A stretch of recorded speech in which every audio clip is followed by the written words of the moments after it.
Halo para penggemar dan pecinta fisika, pada video kali ini saya akan melanjutkan pembahasan seleksi mandiri UNER 2022.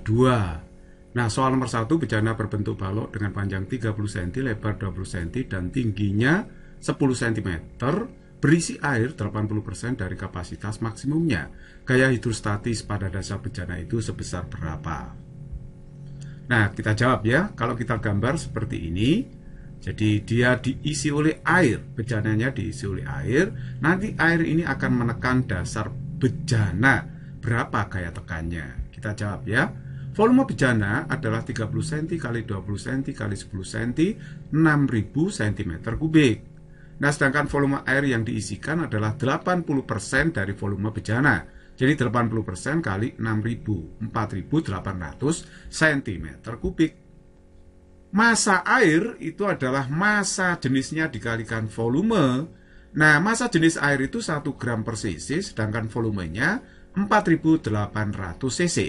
Jadi kalau begitu, jika kita kalikan, hasilnya adalah 4800 gram. Nah, sedangkan gaya tekan pada dasar bejana itu tentu saja sama dengan berat airnya. Berat air itu adalah masanya dikalikan dengan percepatan gravitasi. Masanya tadi kita peroleh 4800, sedangkan percepatan gravitasi 1000, karena ini dalam CGS ya. G itu 10 meter per sekon kuadrat, tapi kalau jadikan cm, 1000 cm per sekon kuadrat. Hasilnya adalah 48 kali 10 pangkat 5 dine, karena kita pakai satuan CGS. Nah, 48 kali 10 pangkat 5 dine itu sama aja dengan 48 Newton. Jadi kalau begitu jawaban yang tepat adalah B. Nomor 2, benda berbentuk kubus dengan volume 27.000 cc melayang di antara dua lapisan cat cair. Massa jenis lapisan atas 800 kg per meter kubik dan lapisan bawah 1000 kg per meter kubik. Besar tekanan hidrostatis yang bekerja pada alas kubus sebesar berapa kilopascal? Nah, ini maksudnya kubus terapung di antara dua lapisan. Nah, kita jawab ya. Nah, kita gambar dulu misalkan jarak permukaan lapisan atas ke sini tuh H1 ya, ke perbatasan atau bidang batas antara dua cat cair ini. Sedangkan balok yang bawah kalau kita perpanjang ya, dasarnya kita perpanjang, jaraknya ke perbatasan cat cair adalah H2. Nah, terus kemudian anggap aja massa jenis lapisan cat cair yang atas ρ1, sedangkan yang bawah ρ2. Nah, sedangkan ini ada titik A yang tepat di bawah kubus, titik A.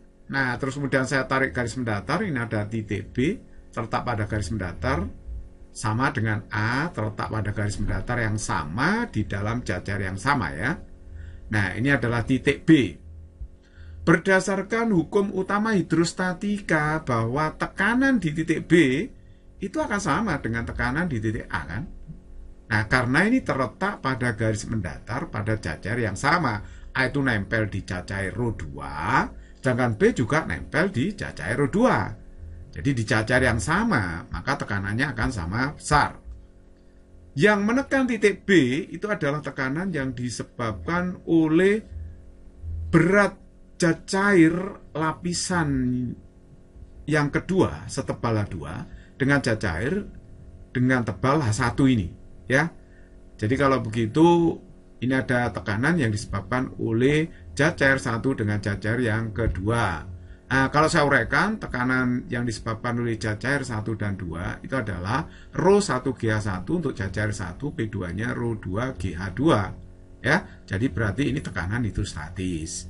Nah, ρ1 di sini adalah yang atas, yaitu massa jenis lapisan atas 800, G-nya 10 dalam SI. H1 itu jarak sini ke situ. Ini jaraknya berapa ini? Ini kan 20 cm, karena seluruhnya 50 cm, berarti H1 30 cm. Nah, 30 cm sama aja dengan 0,3. Terus plus ρ2 itu 1000 ya, kilogram per meter kubik, G-nya 10. H2 ya setebal ini. Nah, ini setebal ini. 20 cm itu 0,2. Nah, kalau begitu ini saya kalikan, hasilnya 2400, yang ini 2000, saya jumlahkan, berarti tekanan di titik B 4400 Pascal atau 4,4 kilopascal. Jadi kalau ada pertanyaan tekanan di titik A di dasar kubus itu sama aja dengan tekanan di titik B, yaitu sebesar 4,4 kilopascal. Jadi jawaban yang tepat adalah A. Nomor 3, suatu bejana bentuk U diisi oli dengan massa jenis 0,8 gram per cc. Pipa kiri diisi sinter yang beratnya 45.000 Newton dan luas penampang lintangnya 3.000 cm kuadrat. Sedangkan yang kanan terdapat piston yang luas penampangnya 30 cm kuadrat dan beratnya bisa diabaikan. Seperti yang ditunjukkan gambar, agar terjadi keseimbangan antara silinder dan piston dibutuhkan gaya F sebesar berapa?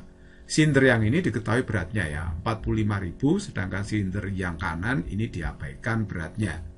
Nah, massa jenis dari cat cair yang diisikan ke sini adalah 0,8 gram per cc, ya, 0,8 gram per cc itu sama aja dengan 800 kg per meter kubik ya.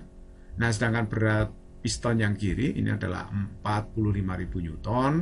Nah, sedangkan A1 luas penampang 1 itu,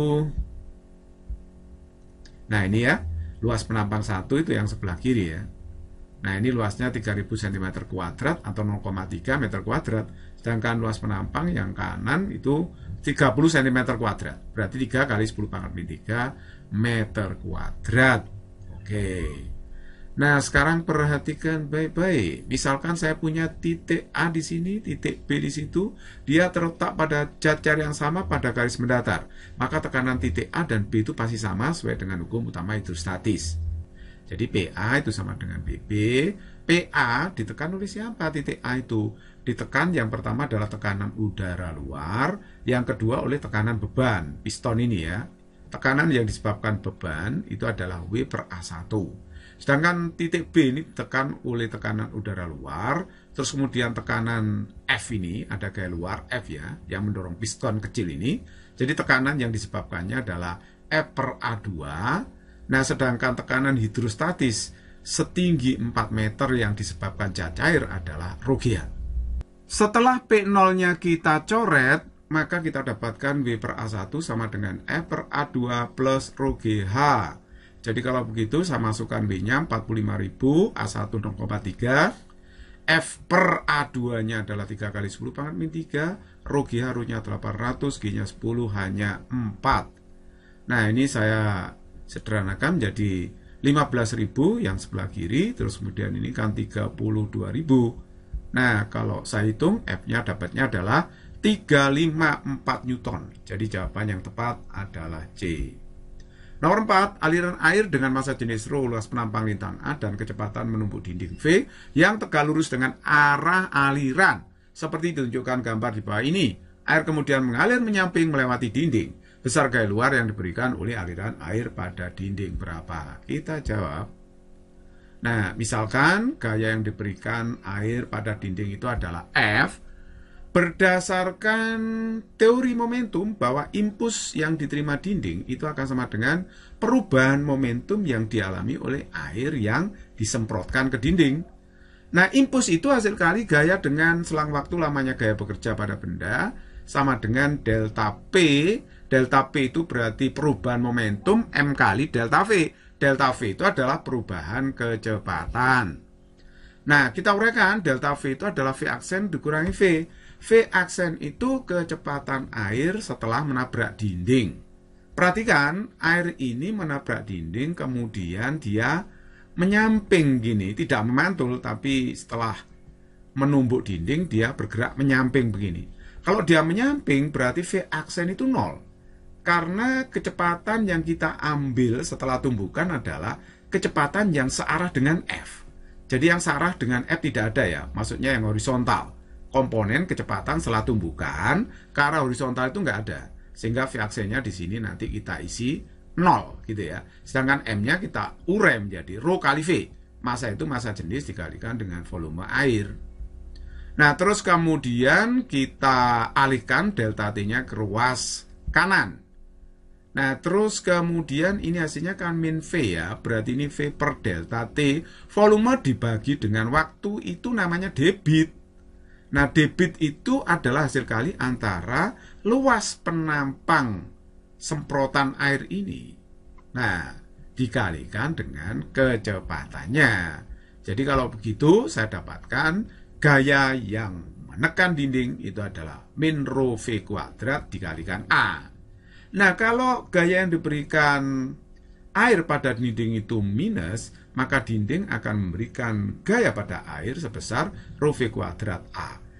Jadi tanda min itu hanya menunjukkan gaya aksi reaksi. Tapi nilai gayanya adalah rho V kuadrat kali A. Jadi jawaban yang tepat adalah A.